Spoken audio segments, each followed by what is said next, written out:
ऐश्वर्या, माझ्याकडे ना एक काउन्सिलिंग करत असताना ऑनलाईन काउन्सिलिंगसाठी आलेली ही केस आहे. एक 10वीची परीक्षा जवळ आलेली मुलगी आहे आणि तिने मला फोन केला होता.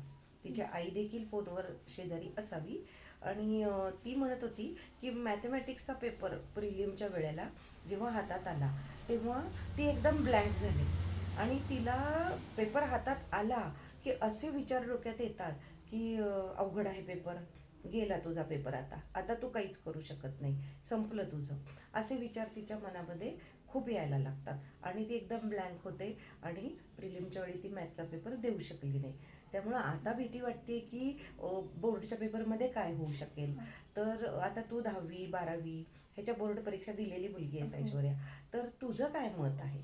असं का वाटत असेल त्या मुलीला? हां, तर मला असं वाटतं की तिने एक म्हणजे निर्माण करून घेतला आहे की हां, मला मॅथ्स हे अवघडच जातं.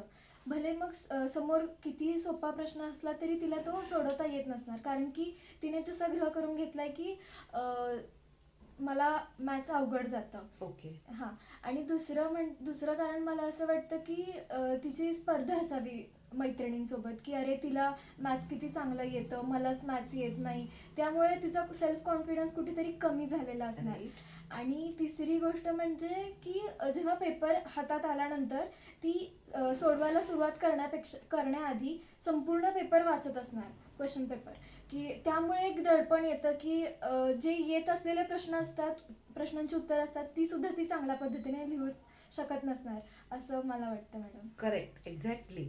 असं तिच्याशी पहिल्या फोनमध्ये बोलत असताना मला या गोष्टी जाणवल्या की जे ती पेपर सगळा वाचत होती किंवा थोडीशी तुलना तिची स्वतःच्याच आधीच्या इतर विषयांच्या मार्कांशी वगैरे होत होती आणि एक मनात बिलीफ झाला होता तयार की मॅथ्स अवघड आहे आणि मला माझ्या पालकांच्या त्याच्यावर खूप अशा अपेक्षा आहेत आणि मला कमी मार्क पडले तर माझी मम्मी नाराज होईल.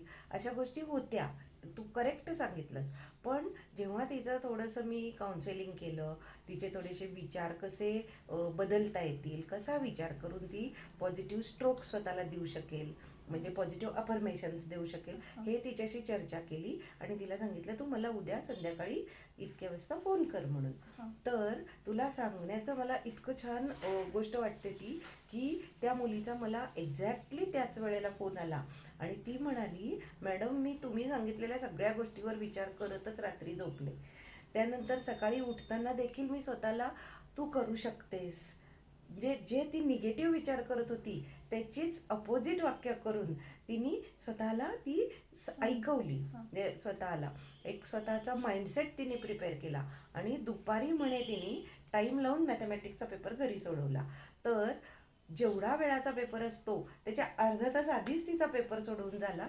त्यामुळे एक असा आत्मविश्वास तिच्या पूर्ण बोलण्यातनं, आवाजातनं ओसंडून वाहत होता की इतका फरक तिचे बिलीफ्स थोडेसे बदलल्यावर आणि स्वतःवरचा कॉन्फिडन्स वाढवल्यावर होऊ शकतो.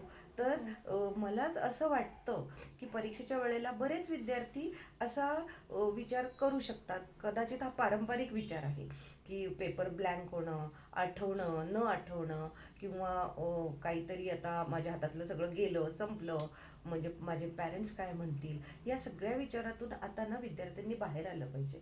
स्वतःवर विश्वास ठेवून, ठाम राहून, संपूर्ण मन एकाग्र करून मी करू शकते असा विश्वास जर स्वतःला दिला तर परीक्षेला घाबरण्याचं काही कारणच कारण नाही हो आहे. मॅडम.